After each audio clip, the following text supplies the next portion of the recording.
Hey everyone, welcome to the artist review of the Microsoft Surface Studio 2.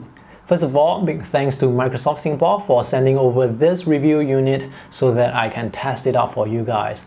Now my review will be from the perspective of a visual content creator, somebody who does graphic design, who creates art, who edits photos and videos on a daily basis.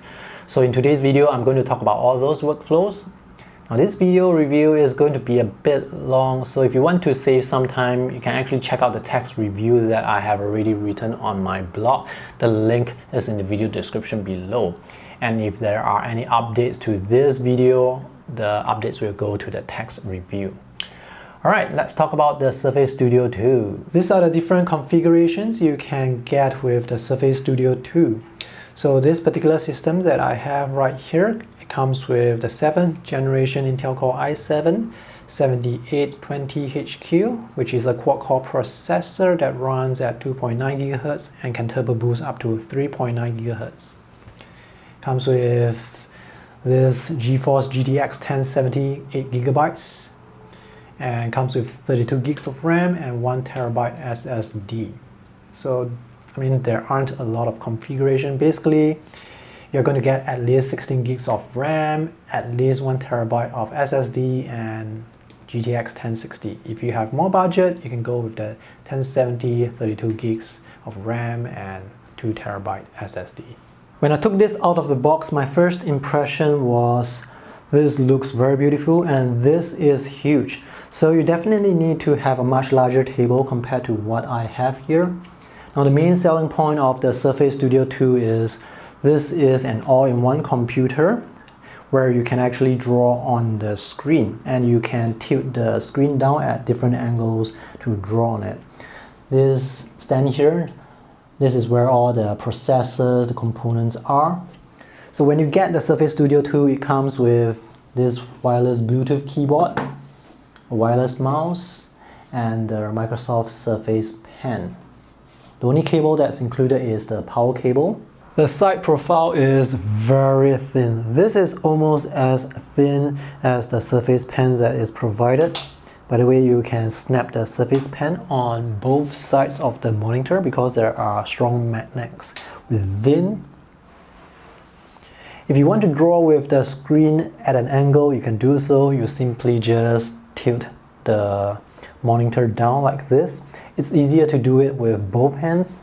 You can do it with one hand, but it's easier with both hands. And notice as I push the monitor down, it's going to take up a lot more space on the table. In fact, you may have to move the keyboard out in front. So usually I would place the keyboard about one keyboard away. This is the allowance you have to give in order for you to push the screen all the way down. And make sure you move the mouse out of the way as well. So this is the lowest angle that it can go. This is a very comfortable angle to work with.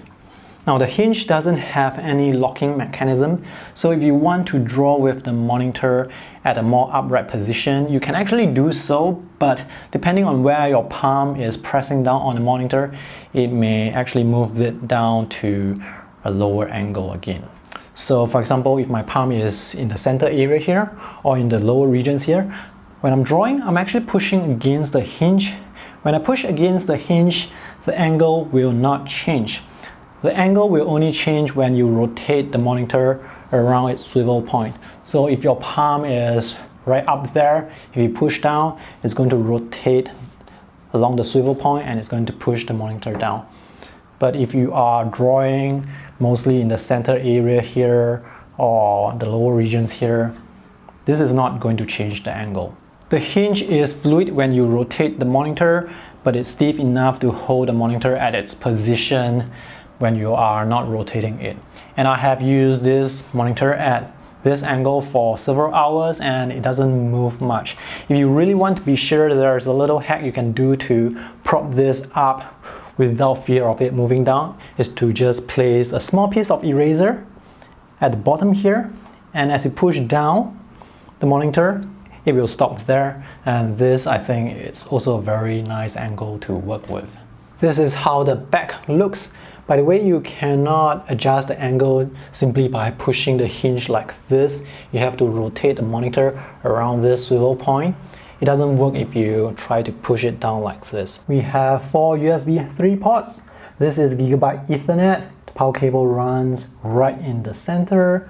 USB Type-C. This is not Thunderbolt 3. We have one micro SD card reader here, and this is the 3.5mm audio jack. The design of the base is very simple. It's basically a flat rectangular block with rounded corners. The texture is matte surface. It's very nice to touch, very smooth, and it's about as thick as the mouse that's provided. Fan grills run along the bottom edge on all 4 sides. Now the exhaust will come out on the right side, though not from the back. And the speakers, I believe the audio comes out from this tiny little gap here, and the audio quality is surprisingly quite good. The surround is fantastic.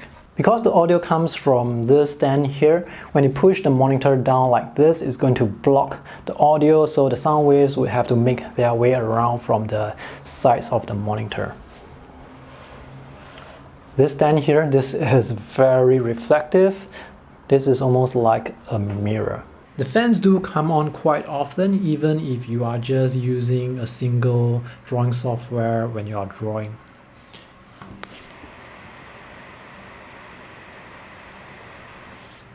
That's how the fans sound when it's exporting photos or videos.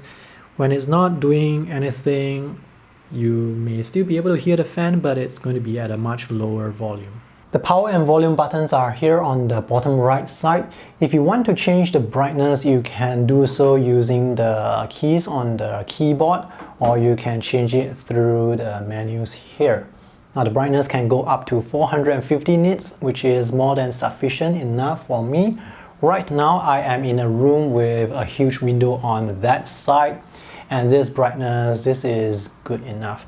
Now this is a very glossy and reflective screen, so depending on where you set this up, you may or may not see reflections. So if you're going to set this up maybe in an office with a lot of lights behind, then you may see those white blocks there. I mean, this is a reflective screen. The bezels are a bit thick, but I think they frame whatever you are looking at quite nicely. The bezels are uniform on all 4 sides, and notice on the front there is no branding, there's no Microsoft logo. The only logo is on the back of the monitor. Colors look very vibrant out of the box, so you probably do not need to do any additional color calibration, but I did color calibrate this because I need the colors here to look the same as my other monitors. After calibration, I got a readout of 100% sRGB support, 89% O2B RGB, and 85% NTSC.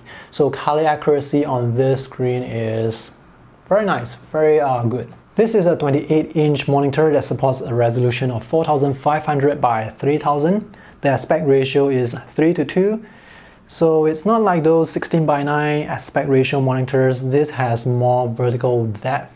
Anyway, this monitor has a lot of resolution. It's going to make everything look very sharp. There is plenty of space for panels, for toolbars, for the menus.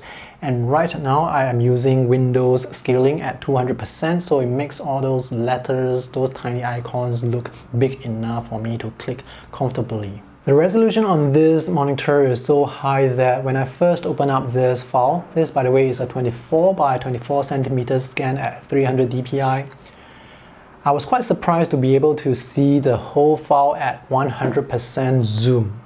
Now if I open up this same file on a low resolution monitor, I will only be able to see a portion. But here, with such high resolution, I can see the whole thing and I can see the details. There is, I mean, the sharpness, the clarity, it's really right up there. In fact, as I am looking at this file right now, I wish I had scanned this at 600 dpi. This size and resolution is great for graphic design work. So right now we are looking at a 2-page design at 100% zoom. Now this size here is exactly the same size as it would be on print. So when doing graphic design, you will be able to see the fonts at actual size. So when it comes to selecting fonts, when it comes to checking the legibility, you can see it straight on the screen. This is very convenient for graphic designers, and because you can see the whole 2 pages, you don't have to zoom in and zoom out all the time. And because there is so much resolution, you can have all the palettes on the side here, and you can still see a lot of your work.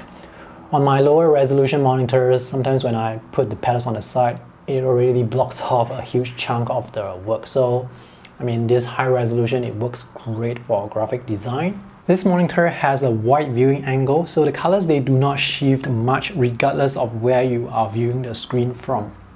Alright, now I want to test the accuracy of the Surface Pen. Now the Surface Pen supports up to 4000 levels of pressure sensitivity, and there is tilt sensitivity as well. The first thing I want to test is the jitter. I'm going to draw some diagonal lines very slowly to see if there is any jitter. And from what I can see, there is slight jitter. I usually do not draw this slow. So if you draw fast, the lines, they are going to look smooth. But when you are drawing slow, there is going to be some jitter. So this is something to take note of. So does jitter affect my work? Well, it depends. When I'm drawing at my normal speed, I don't really see the jitter, but if I slow down, sometimes I may want to slow down because I want to add some details. That's when I would notice the jitter. But if I'm drawing at my normal speed, which I am doing so right now, I don't really see jitter as a problem. And this is a huge canvas to work with. It's very satisfying to draw on. You know, sometimes when you are drawing on a small sheet of paper, it feels very limiting because of the size. This is the exact opposite. There is so much space. You can really move very fluidly around. The gap between the glass surface and the LCD below, it's very minimal. So it really feels like you are drawing on the glass surface. And because that gap is so small, there is no parallax to speak of. This is a massive screen to draw on. I have been drawing on this for a few days, and I feel like I still need a couple of weeks to really get used to drawing so big. I usually don't draw so big, so it feels very different drawing on such a large canvas. Now the navigation controls are quite fluid, so I can pan around pretty easily. I can zoom in and out. I can rotate this as well. This software that I'm using, this is Photoshop. Let me show you some quick strokes. So the lines, they don't taper as gradually compared to other pen displays that I have tried. So the taper, it's a bit more abrupt here.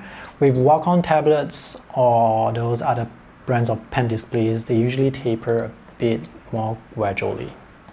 You can probably change the brush settings to get the lines to taper more gradually, but this is how it looks like by default.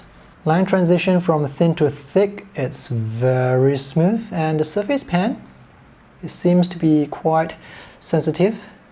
Curves are very smooth. And the initial activation force, it's quite light. As long as the pen tip is on the glass surface, you can get a line. And if you want to change the pressure sensitivity, you can change it through the Surface app that is pre-installed on Windows 10. So this is me drawing lines with the lightest possible pressure I can get. And this is the thickest line I can get. As the curve turns, you can see that it's very smooth. There is tilt sensitivity, and it works with Photoshop CC. So pay attention to this diagram here as I turn the Surface Pen around. So notice how the angle changes as I turn the pen around like this. Alright, I'm going to draw with the Surface Pen held vertically. And now I'm going to tilt the Surface Pen on its side and draw. So when it's vertical, I can see the individual strokes. When it's drawn on the side, all the strokes seems to be squished together. There is also pressure sensitivity with tilt, so if you press down hard, you're going to get very thick lines. Drawing with large textured brushes seems to be quite fluid, quite responsive as well. This is Krita. It's pretty fluid, pretty responsive.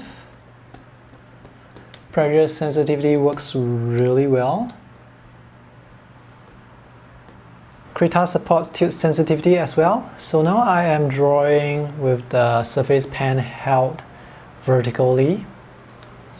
And now I'm going to tilt the surface pen down like this, and you can see that it has tilt. I can also turn the surface pen around like this. It will take a while to get used to how those tilt brushes perform, because here on Krita it performs a bit differently compared to that on Photoshop. This is Medibank Paint Pro. Navigation here is more sluggish compared to Krita and Photoshop.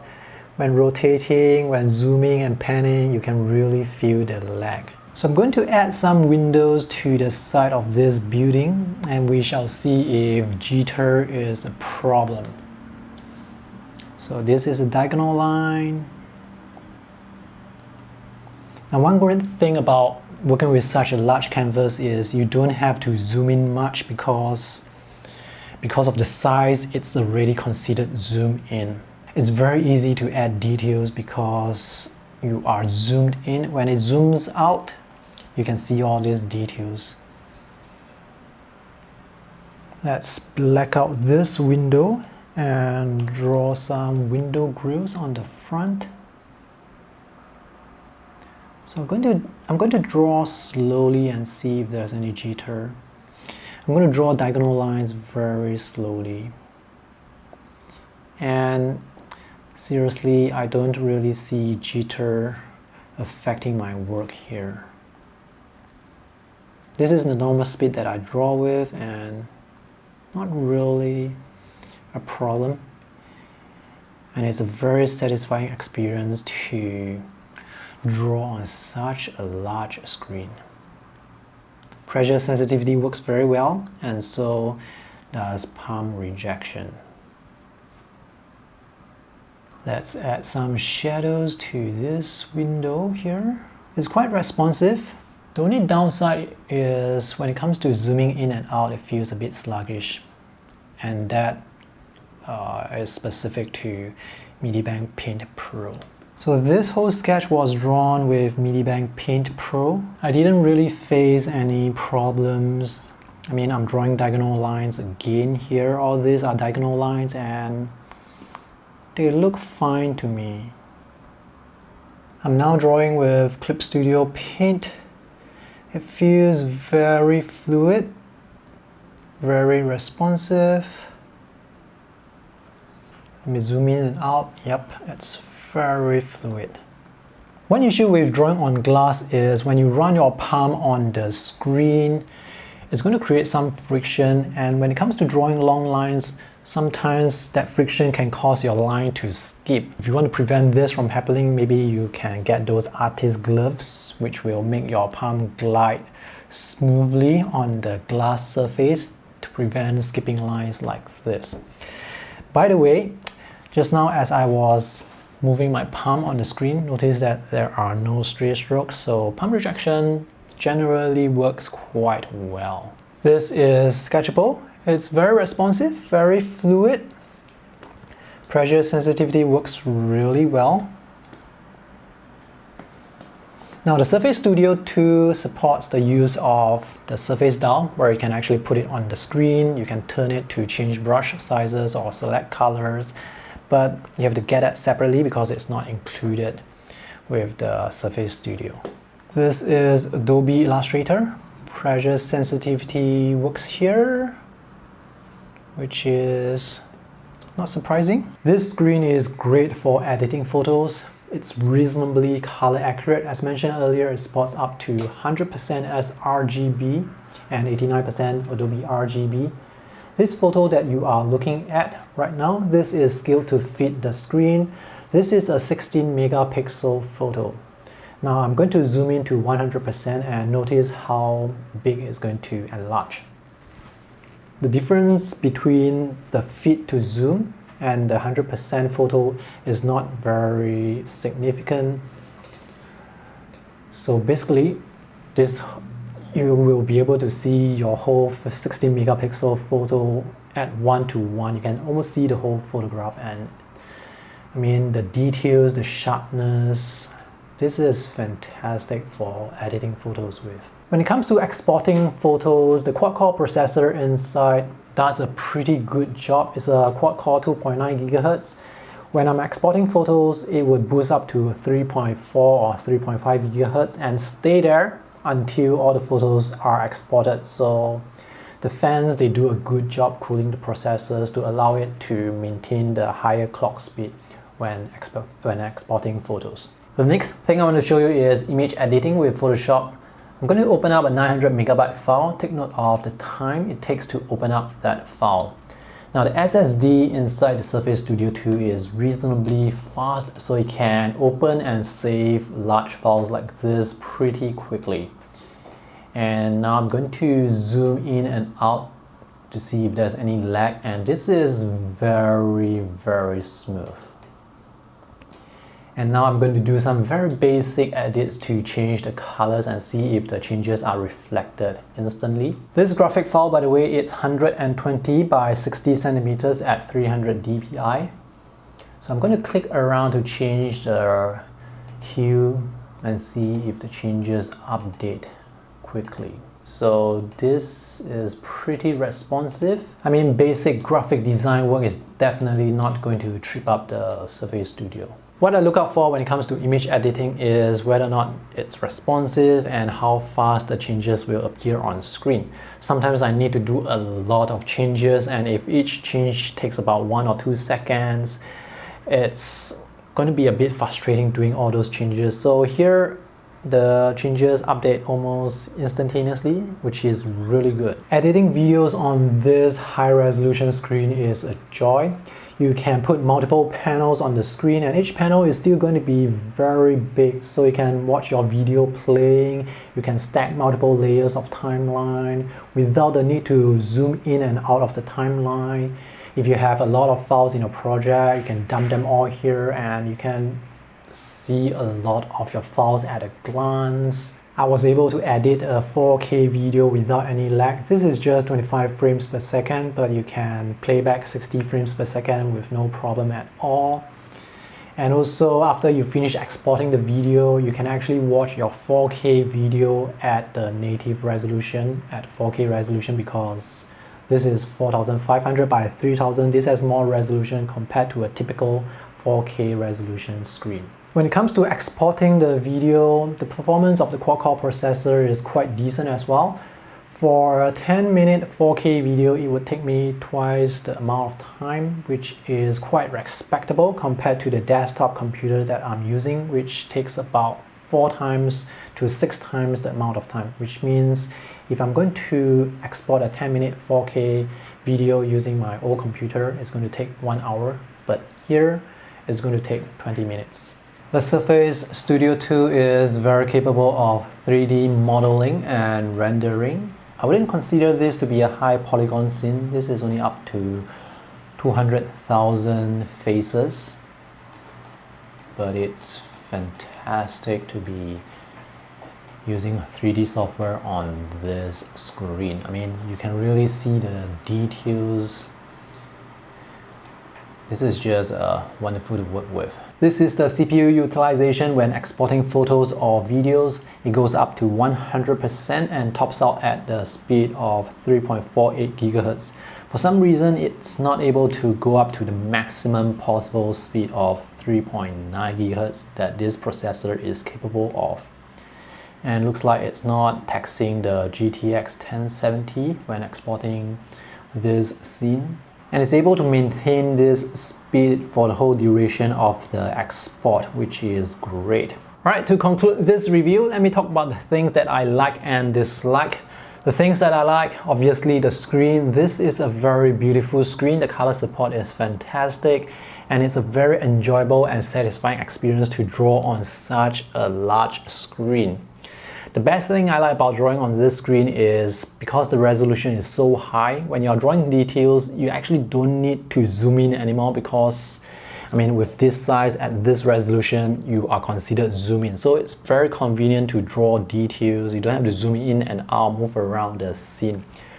And the overall drawing experience, well, it's a positive one, but there is still the slight jitter. So depending on the type of drawings, the type of art that you create, the jitter issue may or may not be a deal breaker for you. Now the overall performance, like the processor, the RAM, the graphics card, to me, the performance is very good. I am able to export photos and videos at the same time and still work on my website without the system turning sluggish or laggy. So that is pretty good performance. I have been using this for 2 weeks and I don't feel like I have even pushed it to its limits yet. So for work such as graphic design, photo and video editing, 3D modeling and rendering, this system is definitely more than powerful enough for those workflows. Now the last thing I want to talk about is pricing. This is quite pricey, it's quite expensive. So whether or not it is worth your money really depends on the type of work that you do. The performance is as you have seen. Whether or not it fits your workflow, well, you decide. And that's all for my review today. If you have any questions, let me know in the comment section below. And I would also love to hear from you what you think about the Surface Studio 2, whether you have any intention of buying this, and if you are interested in buying this, what type of work do you do that makes you think that this would be a good fit for your work? So thanks for watching. I hope this video is helpful. See you in the next one. Bye.